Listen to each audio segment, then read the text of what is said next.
La répression du mouvement pro-démocratie est considérable. Tous les leaders sont arrêtés et poursuivis pour crimes de lèse-majesté ou encore sédition. Et les charges se cumulent. À ce jour, l'avocat Arnon Nampa a déjà été condamné à 18 ans de prison. On peut être envoyé en prison pour avoir attrapé un micro ou pour avoir fait un discours. C'est un crime comparable au meurtre, ce qui n'est pas normal. L'emprisonnement d'un homme nous rappelle que cela se produit encore, que cette société n'est pas aussi paisible que nous le croyons, que cette société n'est pas normale. Lors des rassemblements de 2020, des portraits sont régulièrement brandis par les manifestants.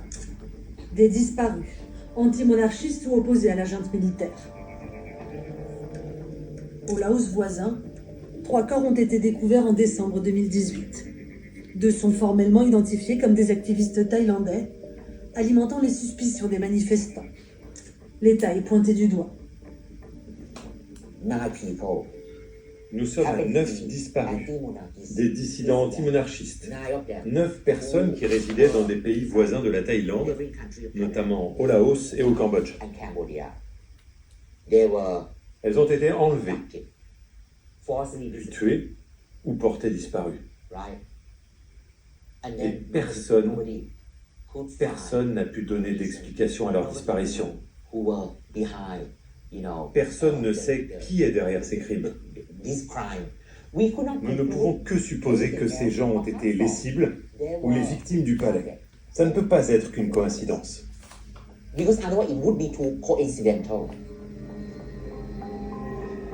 L'État thaïlandais a rejeté toute implication dans les disparitions d'opposants. Mais ils sont des dizaines à s'être réfugiés en Europe.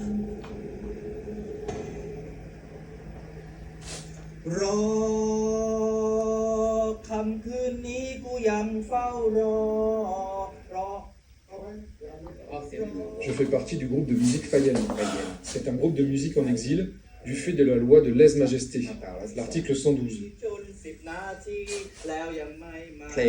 Nous adressons nos chansons à la monarchie. Il peut y avoir des piques, des moqueries, des parodies portant sur la personne du roi.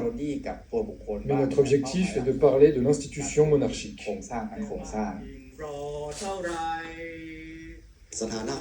De par son statut, le roi de Thaïlande contrôle les lois, contrôle l'armée, contrôle tout. Nous ne pouvions pas lutter. Donc, il nous fallait fuir au Laos.